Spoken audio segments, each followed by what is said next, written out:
Biyyoota Afrikaa tokko tokko keessatti dhimmoota siyaasaa fuulletti dubbachuun yookiin aangawoota qeequun hidhaadhaaf nama saaxiluu danda'a. Darbees lubbuu ofii dhabuufis sababa ta'uu mala. Waggoota kurna muraasa darban keessa mootummoonni Afrikaa hedduu mootummaa abbaa irree ta'uun mirga yaada ofii bilisaan ibsachuu ukkaamsaniiru. Kana malees sagaleewwan mormii ugguruun fi adeemsa filannoo to'achuun sirna dimokiraasii biyya isaanii quucarsaniiru.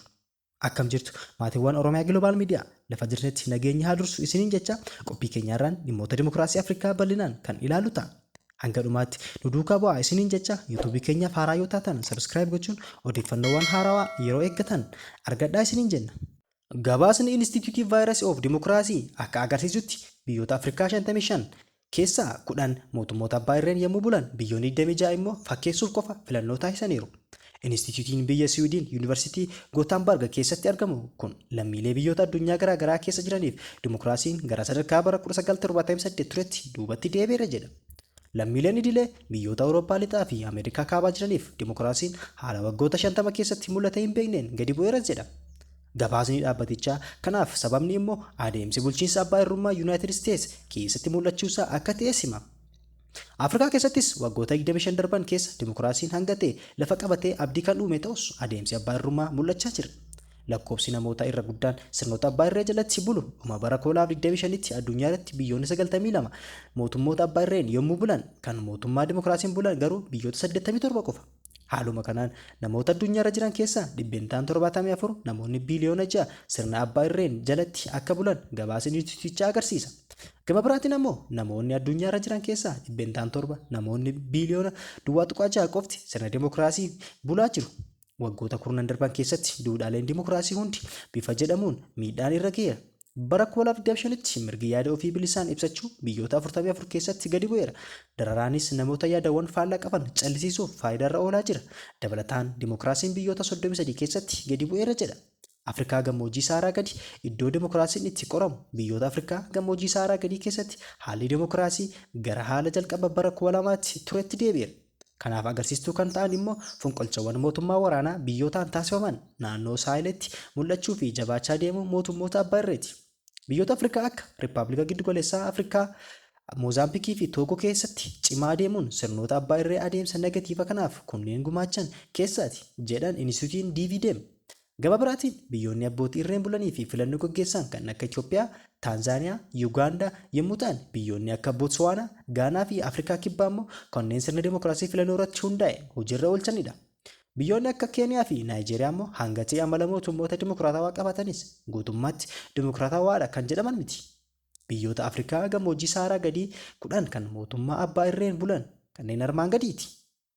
Jalqaba irratti Eertiraa yoo ilaalle walakkeessa bara 1990 irra eegalee lammiileen Eertiraa yeroo muraasaafis ta'u mirga yaada ofii bilisaan ibsachuu argatanii turan. Gaazexaawwan walabaa biyyattiis namoota yaadama mootummaa biyyattiin faallaa qaban keessummeessaa turan. Haa ta'u malee fulbaana 2001 eegalee mootummaan biyyattii kallattii isaa jijjiiruu eegale.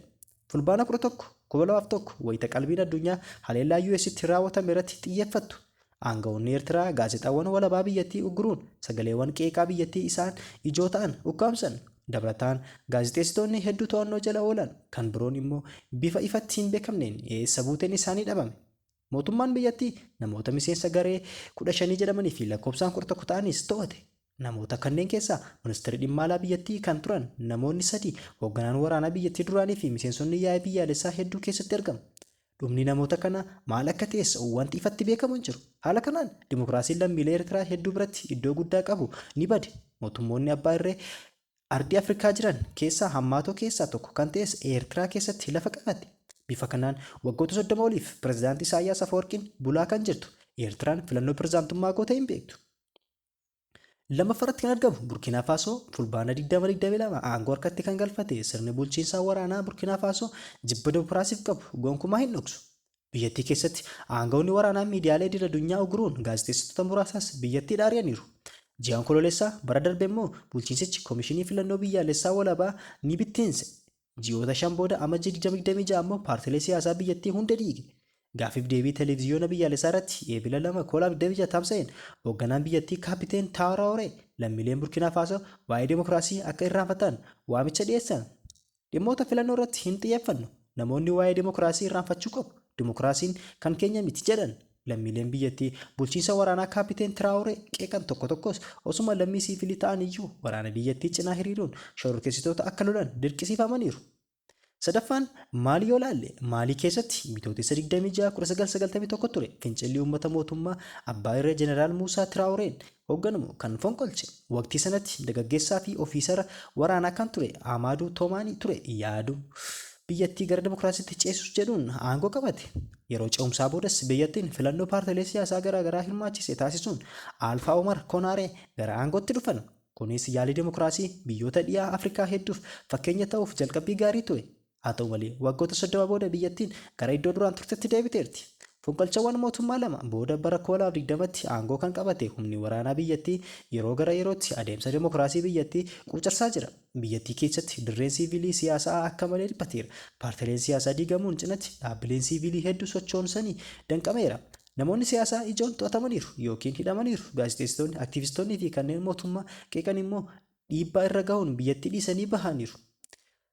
Yoo Niijeriin ilaalle moo Niijer akkuma biyyoota lixa Afrikaa kan biroo quucaruu dimokiraasii keessummeessuu erga eegaltee bubbulteerti. Biyyattiin bara 1990moota keessa sirna mootummaa paartii tokkorraa gara sirna mootummaa paartilee hedduutti ce'uun siyaasa ishee cimsachuuf carraa argattee turte. Ergasii asiis bara 2000 keessa bulchiinsonni siivilii bifa milkaa'aan aangoo walii dabarsaa turan.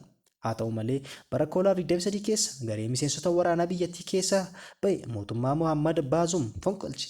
Itti aansuunis paartilee siyaasaa hacuucuun cinatti filannoo fi ce'umsa gara bulchiinsa siiviliitti taasifamu yeroo hin murtoofneef dheeresse. Dabalataan gareen fonqolcha mootummaa aangoo qabate kun sirna siyaasaa biyyattii irratti to'annoo isaa cimsuun cinatti mirga yaada ofii bilisaan ibsachuus sarbuu jalqabe.